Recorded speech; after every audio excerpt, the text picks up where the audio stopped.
Then, as I promised, and as you've already heard in the news, the live... Radio 2 is easily Britain's most popular radio station. But this afternoon, the woman in charge, Leslie Douglas, told the BBC she was resigning over the controversy, even though she'd not been directly involved in the affair. One of the presenters she recruited was close to tears after the news. Everybody's a bit down because we all love Leslie so much. Honestly, she's a great boss, you know. She's a great boss. And if the chain of command dictated that she's got to go, then and she decided that was the case, then, which she obviously has, then we can't change that. But honestly, she was a great boss. After all, and a very warm welcome to the JY Prog. In its 40-year history, Radio 2 has been reinvented several times. During the 70s and 80s, it won a reputation for easy listening, a cardigan and slippers station. But recently it's tried to reconnect with younger listeners, bringing in edgy presenters, most notably Russell Brand. Presenters like Terry Wogan and Ken Bruce, these guys been at Radio 2, man and boy, decades of experience at Radio 2 between them. I don't think that they were absolutely delighted or enamoured with these young Turks taking over their station. The BBC Director General was today told by the BBC trustees that he must make a personal apology for serious and deliberate breaches of editorial guidelines. Managers hope today draws a line under the affair, but tonight the corporation is once again bruised and vulnerable. Mark Easton, BBC News. And this evening I spoke to the BBC Director General Mark Thompson and I asked him why the corporation had not acted earlier. I thought the right thing to do was to make some phone calls, study literally what had happened, study the programme, study the processes that had led to the programme getting on the air, interview some of the key people who've been involved. From time to time, a programme happens, this is an example, which completely oversteps the mark. I mean, there's no question that what happened on this programme was utterly unacceptable. But, you know, it's not as if we're dealing with 10 or 15 or 20 examples of this kind of egregious content. This is, in my view, a very, very serious failure. The Trust, which is the organisation that looks after licence fee payers, says it is dismayed.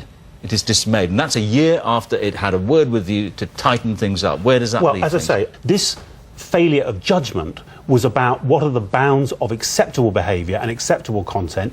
I absolutely believe the judgment which was made in this context by people who, I have to say, previously have had an outstanding career. I mean, Leslie Douglas has been one of our most successful, most trustworthy controllers. I have to say, in this one case, there was a very major failure of judgment by some individuals. That's what we're dealing with. You employ edgy, irreverent presenters, and then you try and curtail them in this way. There's a judgment there to be made. Is somebody going to have to make that judgment day after day, hour after hour? That is, if I may say so, that is what we do, and that is what the BBC has always tried to do, which is to balance, you know, the audience's desire for creativity and originality and sometimes for being challenged in comedy with the absolutely solid standards people expect of the BBC. And as David Sillitoe was saying, I mean, one of the challenges, different audiences have different expectations of the BBC. But there are some absolute limits. This programme went over the limits. And one of the things I have to say is no one.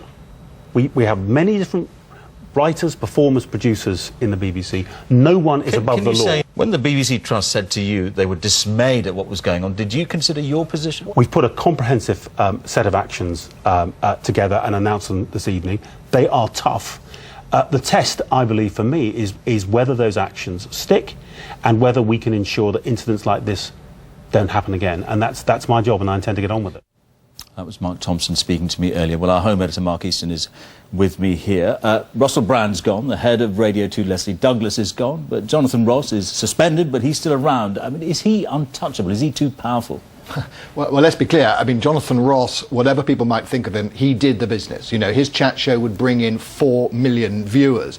And in a way, the real power of Jonathan Ross was his ability to connect with a very broad range of audience, just what the BBC needs. So yes, presenters are immensely powerful. At Radio 2, they often brought their own production companies in to make the programmes. They often called the shots. And I think if one thing does come out of this, I suspect it will be a look at the relationship between stars and BBC management. But is this the end of the affair? Can we draw a line under it? Well, no, because the BBC Trust have yet to make their final report, and of course they will have the final word. All right, Mark, thank you. It's seen some of the worst fighting in Africa.